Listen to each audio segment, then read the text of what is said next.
পৃথিবীর সবচেয়ে শক্তিশালী টেকনোলজি হচ্ছে সাউন্ড টেকনোলজি। এইটার প্রমাণ কোরআন, এটা বিজ্ঞান এখন পর্যন্ত আবিষ্কার করতে পারেনি। কেননা আল্লাহ সুবহানাহু তাআলা কোরআন মাজিদে বলেছেন যে আমি সকল সৃষ্টি তৈরি করেছি কুন ফায়াকুন, আওয়াজ দিয়ে, আওয়াজ। আর আল্লাহ সুবহানাহু তাআলা পৃথিবী ধ্বংস করবেন সিঙ্গার ফুৎকার, আওয়াজ দিয়ে।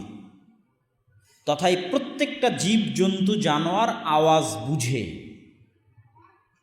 কিন্তু ওই লেভেলের আওয়াজ আমি জানি না। কিন্তু ওই লেভেলের আওয়াজের জ্ঞান আল্লাহ সুলাইমান আলাইহিস সালাতু ওয়াস সালামকে দিয়েছিলেন, সাউন্ড টেকনোলজি। তথা পিঁপড়া কি আওয়াজ করলে পিঁপড়া বুঝবে, এই জ্ঞান সুলাইমান আলাইহিস সালাতু ওয়াস সালামের ছিল। কি আওয়াজ করলে গরু, ছাগল, মহিষ বুঝবে, এই জ্ঞান সুলাইমান আলাইহিস সালাতু ওয়াস সালামের ছিল। সাউন্ড টেকনোলজি সর্বোচ্চ লেভেলের। এখনকার বিজ্ঞান দাঁড়িয়ে আছে আলোর উপর, লাইট টেকনোলজি, আলোর টেকনোলজির উপর দাঁড়িয়ে আছে। সাউন্ড টেকনোলজির ধারে কাছেও তারা নাই।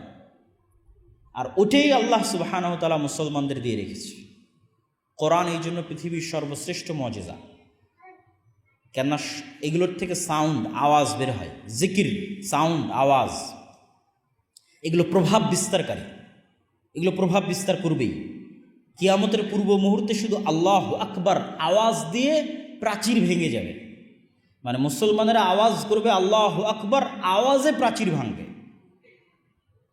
তো সর্বোচ্চ লেভেলের অস্ত্র মুসলমানদের কাছে আছে, কিন্তু ওইটা সম্পর্কে মুসলমানেরা জানে না। ওই লেভেলের জ্ঞান, ওই লেভেলের বিশ্বাস, ওই লেভেলের ইয়াকিন মুসলমানদের নাই। কোরআনে আল্লাহ সুবহানাহু ওয়া তাআলা কি বলছে সেই বিশ্বাস মুসলমানদের নাই। আল্লাহ সুবহানাহু ওয়া তাআলা কেন জিকির করার জন্য বলছে সকাল সন্ধ্যায়? সকল অসম্ভব সম্ভব হয়ে যেতে পারে জিকির দিয়ে, সকল অসম্ভব, সকল অসম্ভব। জাকারিয়া আলাইহিস সালাতু ওয়াস সালাম যখন আল্লাহ সুবহানাহু ওয়া তাআলার কাছে চাচ্ছেন যে আমাকে সন্তান দিতে হবে, অথচ আমি বার্ধক্য বয়সে এবং আমার স্ত্রী বন্ধ্যা, তখন আল্লাহ সুবহানাহু ওয়া তাআলা তাকে সন্তানের সুসংবাদও দিলেন। কিন্তু জাকারিয়া আলাইহিস সালাতু ওয়াস সালাম বিশ্বাস করতে পারছেন না, এটা অসম্ভব। এই 80-90 বছরের বার্ধক্য বয়সে আর আমার স্ত্রীর এই বন্ধ্যা অবস্থায় সন্তান হবে, তাহলে একটা আলামত দেন। যে আলামত কি? যে আলামতে আমি বিশ্বাস করব যে সন্তান হবে। তো আল্লাহ সুবহানাহু ওয়া তাআলা বলছে আলামত এটাই যে তুমি সকাল সন্ধ্যে জিকির করবা, এটাই আলামত। আল্লাহ সুবহানাহু ওয়া তাআলার আরশ বিশাল। আমরা যে মহাশূন্য দেখি, এই মহাশূন্যের সাথে, এই মহাশূন্যকে যদি আমরা প্রথম আসমানের নিচের অংশ কল্পনা করি, তাহলে এই মহাশূন্যরই কোনো হদিস বিজ্ঞানীরা করতে পারেনি। যে মহাশূন্য আমরা দেখি, আমরা যেই গ্যালাক্সিতে বসবাস করি, এই গ্যালাক্সিতে আলোর গতিতে সফর করলে 1 লক্ষ বছর লাগবে এক মাথা থেকে আরেক মাথা যেতে। আর মানুষ যে যন্ত্র আবিষ্কার করেছে, সর্বোচ্চ গতির রকেট যদি এক গ্যালাক্সি থেকে আরেক গ্যালাক্সিতে যেতে চায়, আমাদের গ্যালাক্সি থেকে নিকটবর্তী গ্যালাক্সিতে, তাহলে 35,000 কোটি বছর লাগবে মানুষের। তো কত লক্ষ লক্ষ গ্যালাক্সি আছে তা মানুষও জানে না। এগুলো যদি সব নিচের আসমানের অবস্থা হয়, তো রাসূলুল্লাহ সাল্লাল্লাহু আলাইহি ওয়াসাল্লাম বলছেন এক আসমান থেকে আরেক আসমানের দূরত্ব 500 বছর। এইটা ধরলাম নিচের আসমানের অবস্থা। যে নিচের আসমানে এক গ্যালাক্সি থেকে আরেক গ্যালাক্সিতে মানুষের আবিষ্কার করা বর্তমান সর্বোচ্চ যন্ত্রের সময় লাগবে 35,000 কোটি বছর, মাত্র এক গ্যালাক্সি থেকে আরেক গ্যালাক্সি যেতে। অথচ গ্যালাক্সি যে কত লক্ষ লক্ষ কোটি কোটি আছে মানুষও জানে না, বিজ্ঞানীরাও জানে না।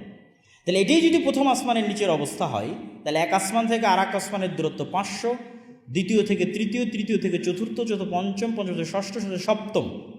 তারপরে যে আয়াত দিয়ে শুরু করেছিলাম ওয়াসিআ কুরসিয়্যুহুস সামাওয়াতি ওয়াল আরজ, রাসূল সাল্লাল্লাহু আলাইহি ওয়াসাল্লাম বলছেন আল্লাহর কুরসির তুলনা 7 আসমান এবং 7 জমিনের সাথে বিশাল মরুভূমির মধ্যে পড়ে থাকা এক টুকরা আংটির মতো। আর এই যদি হয় আল্লাহর কুরসির অবস্থা, তাহলে আল্লাহর কুরসির তুলনা আল্লাহর আরশের সাথে একই রকম।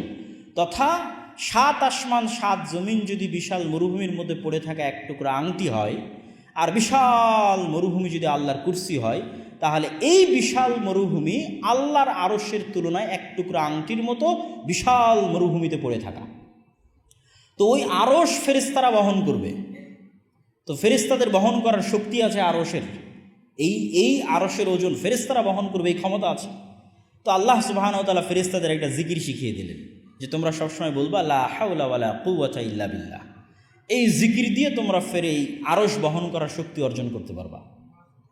তো আসমান এবং জমিনে এমন কোনো ফেরেশতা নাই যে ফেরেশতা সবসময় জিকির না করছে। আমরা যেমন শ্বাস প্রশ্বাসের মাধ্যমে যেমন আমরা বেঁচে থাকি, ফেরেশতারা বেঁচে থাকে জিকিরের মাধ্যমে, আল্লাহ সুবহানাহু ওয়া তাআলার জিকিরের মাধ্যমে। তো এই টেকনোলজিগুলো হচ্ছে মুসলমানদের কাছে, কিন্তু ওই সেন্সে মুসলমানদের বুঝার জ্ঞান নাই। না হলে কি রাসূল সাল্লাল্লাহু আলাইহি ওয়াসাল্লাম যুদ্ধ চলা অবস্থায় সালাত আদায় করতে বলবেন? আপনি দুনিয়ার কোন লজিকে দাঁড় করাবেন যে যুদ্ধ চলা অবস্থায় সালাত আদায় করতে হবে? কেননা যুদ্ধের জয় পরাজয় নির্ভর করে দুনিয়াবি লজিকের উপর, যে আমি গুলি মারবো সে গুলি মারবে, আমি ফায়ার করব সে ফায়ার করবে, আমি তরবারি চালাবো সে তরবারি চালাবে, আমি বম মারবো সে বম মারবে, সব দুনিয়াবি। তাহলে এখানে তো দুনিয়াবি আধিপত্যের মাধ্যমে বিজয় অর্জন করা উচিত। সেখানে আল্লাহ বলতেছেন না, সময় হলো যুদ্ধের মাঠে সালাত আদায় করতে হবে। কেননা আসলে জয় পরাজয় দুনিয়াবি জিনিসের উপর নির্ভর করে না, জয় পরাজয় নির্ভর করে আল্লাহর সহযোগিতা, আল্লাহর সাহায্য, আল্লাহর শক্তির উপর। তা আল্লাহর সাহায্য, আল্লাহর শক্তি, আল্লাহর সাথে কথোপকথন, আল্লাহর সাথে যোগাযোগের পৃথিবীর সবচেয়ে উত্তম এবং সর্বশ্রেষ্ঠ এবং একমাত্র মাধ্যম হচ্ছে সালাত। ওইটা কন্টিনিউ রাখতে হবে। আল্লাহ সুবহানাহু ওয়া তাআলার জিকির এবং আল্লাহ সুবহানাহু ওয়া তাআলার সাথে সম্পর্ক কন্টিনিউ থাকলেই, আল্লাহ সুবহানাহু ওয়া তাআলার শক্তির উপর মানুষের আস্থা এবং বিশ্বাস থাকলেই মানুষের পক্ষে বিজয় অর্জন করা সম্ভব, মুসলমানদের পক্ষে বিজয় অর্জন করা সম্ভব। এবং গায়েবের উপর সর্বোচ্চ লেভেলের ইয়াকিন আছে এরকম 100টা, 500টা, 1000টা মানুষের পক্ষে সারা পৃথিবী বিজয় করা সম্ভব, সমগ্র পৃথিবী বিজয় করা সম্ভব। শুধু বাংলাদেশের ক্ষমতা নয়, সমগ্র পৃথিবীর ক্ষমতা অর্জন করা সম্ভব। এবং ওই লেভেলের মানুষ তৈরি হবে এবং ওইভাবেই তারা বিজয় অর্জন করবে। সেটা কখন কিভাবে হবে সেটা আল্লাহ সুবহানাহু ওয়া তাআলা ভালো জানেন। কিন্তু এইটা ছাড়া দুনিয়াবি মাধ্যমে কম্প্রোমাইজ করে বিজয় অর্জনের আসলে কোনো রাস্তা নাই।